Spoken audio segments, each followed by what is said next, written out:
Welcome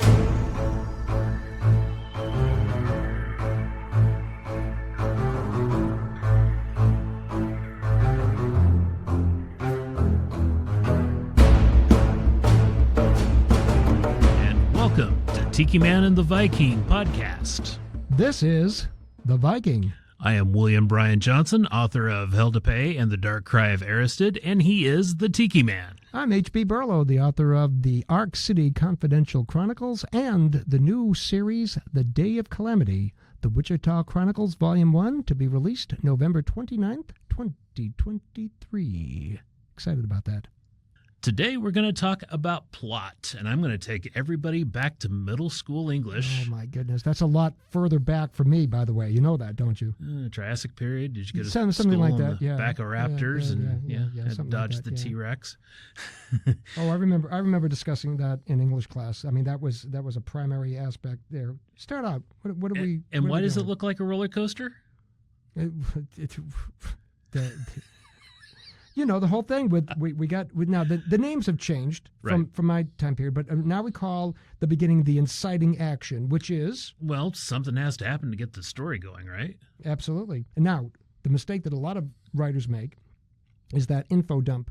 Let's tell you about the character right from the beginning. He gets up out of bed, he goes out, walks outside, he goes down the street, and we've lost the reader. Right. Okay. We have less than a paragraph to keep people? Some publishers and some editors say the opening line is the kicker right there. Thank you, social media. All right. But still, so we have something exciting or interesting or mysterious that happens. Inciting. Yeah. Something that gets your, what's happening?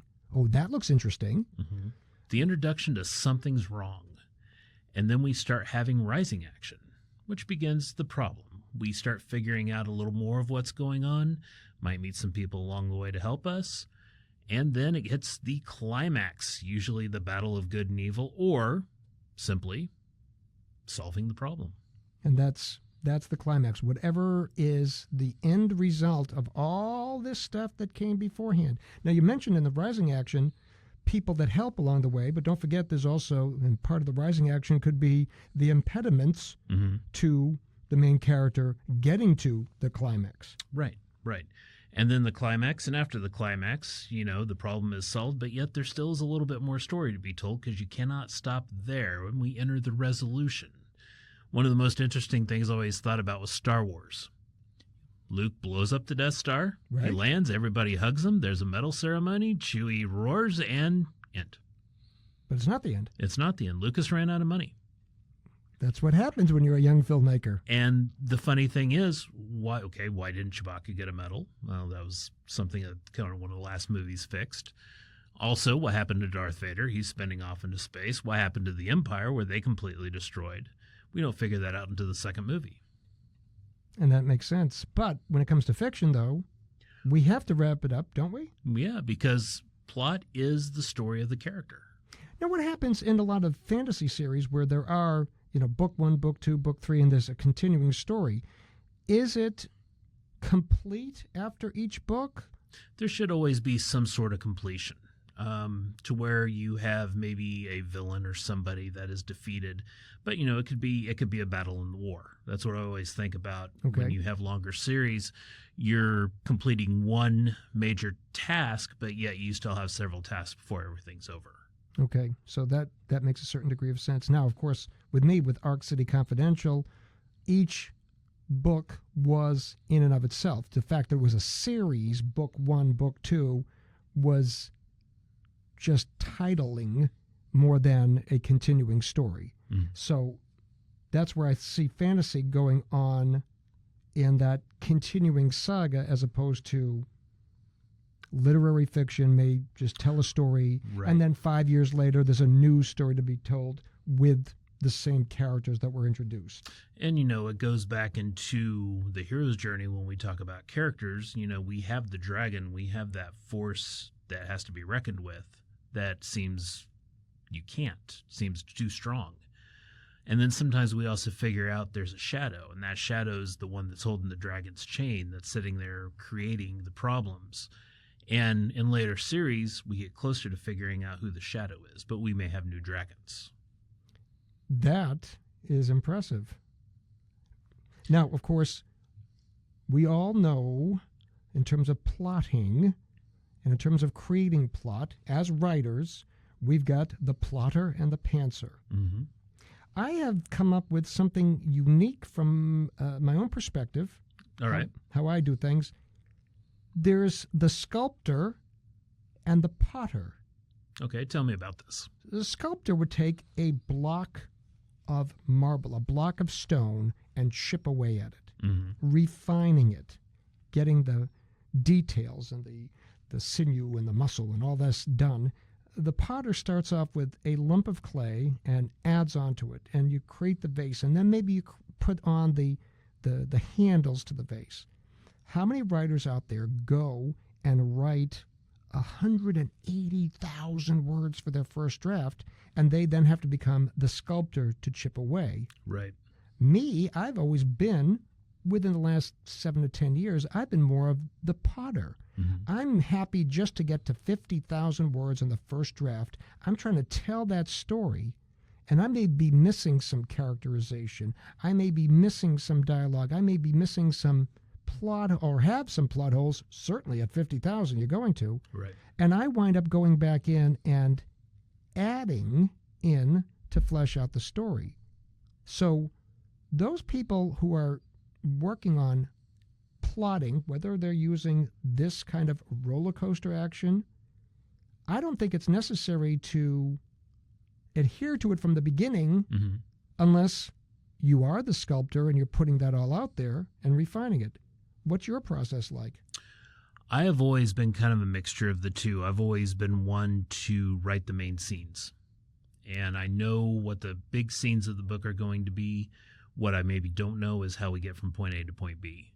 And then that's the roadmap I have to kind of come up with when I'm doing the regular writing. But I've always been one that I love to write the big scenes and then go back and kind of write the book. I think even in Dark Cry of Aristid, I wrote the close to the end scene way before any of the middle dialogue because I knew where it needed to finish. So you were putting the flag at the end there. Right. Okay. That's the 18th hole, the Masters. You got to get there. But you have to go through all 18 holes before you get there. Right. And the interesting thing is where I ended originally was not where I ended the novel. I ended up in some of the rewrites I did, I actually created story after where I originally was going to end it. Whoa. And so the book got a little bit bigger than what I was originally forecasting. By the same token, writers shouldn't be concerned about that. No. I mean, if you start off with whether it's completely detailed plotting or whether you're a pantser, wherever the story winds up is where the story winds up because it almost by logical extension has to. And I still needed to do the resolution of the story. I had to tell what happened to the characters. Right. And I needed to tell what happened after the big fight because it was fairly major. Some of the main characters lost their lives in it. And we had to kind of have closure to it. Absolutely. And plus that little carrot at the end for the next book to start. Exactly. So that's, again, an element in which you can follow this plotting structure, this roller coaster that we've all learned about from way back when. If you're writing a series, you want to make sure that you've got that carrot, that nugget for them to follow along. If you're just writing literary fiction or some other genre, you can close it up. But by the same token, when I'm writing a series, I want to make sure that it's identified that even though this story is complete, this character still has more stories. Right. And there's another plot line or a series of plotting that I like. Going back to Star Wars, huge Star Wars geek. When George Lucas was writing Star Wars, he was a student of Joseph Campbell. Joseph Campbell is one of the world's top foremost mythology experts. And he had written a book called Hero of a Thousand Faces. And in that, it was kind of the step-by-step stories of religion and folklore told in almost a plotting process.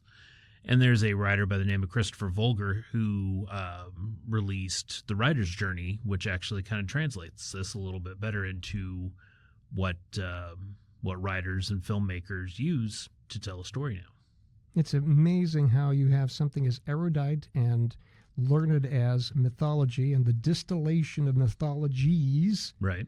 and then someone recognizing from that, oh, by the way, that's what writers do as well, too. And isn't what we want to write modern day mythology? In one regard, yeah. I mean, I think we're looking to create characters, we're looking to create situations, environments in which people go, you know what, this seems vaguely familiar. I can get that. A lot of people may not be familiar with the mythology and the books and the learned part, but they can sense and they can intuit. This seems familiar to other things that I've read about. This almost seems, and if you're lucky, almost seems to be like what I'm experiencing in my own life. Mm. If you're lucky enough to make that connection with a reader, I think you've hit a home run. Yeah. Well, let's talk about this. One of the first steps, you have an ordinary world. It's the everyday. It's the going to the grocery store, getting your groceries, going to work, 9 to 5. But a lot of times our hero doesn't always fit into that world.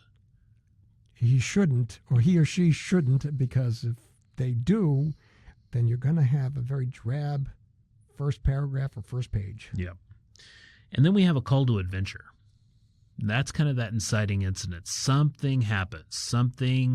Hero gets a message. Hero gets a warning from somebody, is attacked, happens to see kind of this other world. And when I say other world, we're not always talking fantasy to where there's an underworld and there's other kingdoms and other things going on. But sometimes it's as much as a kid walking down the street, car chase goes by, and somebody throws a case out the window.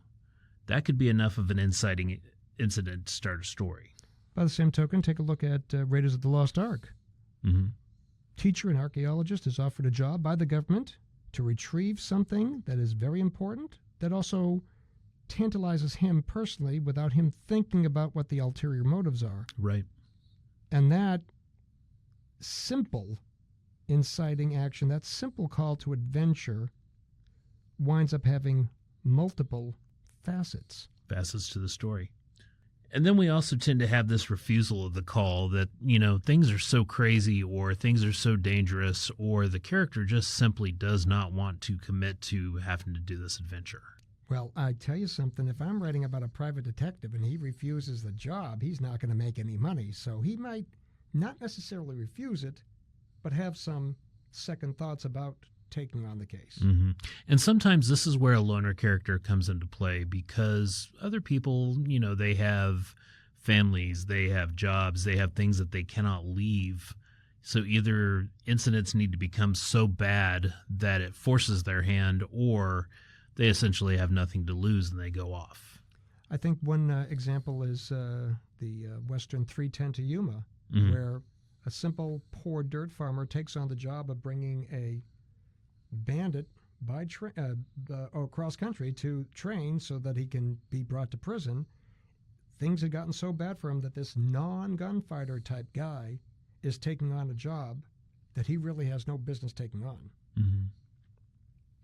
And then we have a meeting of the mentor, and sometimes that mentor has been in plain sight for a long time and then suddenly shows their true power, or it's suddenly somebody that shows up in the desert that you've never seen before. And I'm recognizing that I'd seen this one time, yes. Mm-hmm. Is that Star Wars thing? That Star Wars thing, old Obi-Wan Kenobi, old crazy Ben.